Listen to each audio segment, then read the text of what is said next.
Hyderabad Indira park వద్ద ఆర్ఆర్ఆర్ భూ నిర్వాసితులు ధర్నా నిర్వహించారు. రీజనల్ రింగ్ రోడ్డు విస్తరణ సందర్భంగా భూ నిర్వాసితులకు న్యాయం చేయాలని డిమాండ్ చేశారు. ఈ ధర్నాకి BJP MP Etela Rajender, Paila Sekhar Reddy, Julakanti Rangareddy, R Krishnaiah, ఐక్యవేదిక నాయకులు, కార్యకర్తలు పెద్ద సంఖ్యలో పాల్గొన్నారు. రోడ్డు విస్తరణ సందర్భంగా భూములు కోల్పోయిన రైతులకి నష్టపరిహారం అందించాలని ఎంపీ ఈటెల రాజేందర్ అన్నారు. రైతుల్ని పట్టించుకోకుండా బిచ్చగాళ్లని చేస్తున్నామంటూ ఊరుకునేది లేదని హెచ్చరించారు.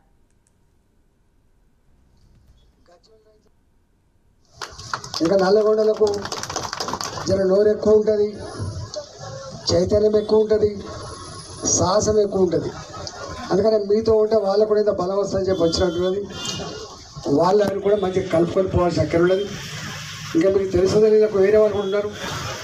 శ్రీశైలం రోడ్డు వాళ్ళు కూడా ఇక్కడ ఉన్నారు. ఈ మధ్య అక్రమంగా దుర్మార్గంగా 13,000 ఎకరాలు ఫార్మాసిటీ కోసం సేకరిస్తే ఇప్పుడు ఫార్మాసిటీ అక్కర్లేదన్నప్పుడు వాళ్ళ రైతుల భూములు వాళ్ళకి ఇవ్వాలి.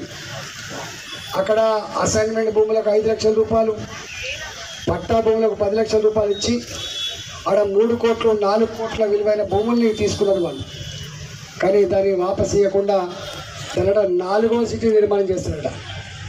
ఎవడు సొమ్ము ఎవడు దానం చేసినట్టు ఎందుకోసమో ఇలా తెలంగాణ ప్రజలంతా కూడా ఆలోచన చేయాలి. ఈ త్రిపులార్లో భూములు కోల్పోతున్నటువంటి రైతాంగానికి మద్దతుగా రావడం జరిగింది. త్రిపులార్లో దాదాపు ఒక 184 ఎకరాల చౌటుపల్లి మున్సిపల్ కేంద్రంలోనే భూములు కోల్పోతా ఉన్నటువంటి రైతాంగం ఉంది. ఈ రైతులకు సంబంధించి గతంలోనే 3 సార్లు త్రిపులార్ అంటే ఎల్హెచ్ కూడా భూమి వేయడంతో ఇబ్బంది అయింది.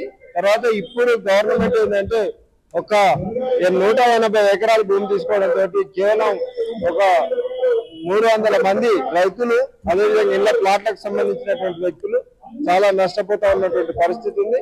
రాష్ట్ర ప్రభుత్వం ఏదైతే కేంద్ర ప్రభుత్వం ఏదైతే చెప్పిందో 40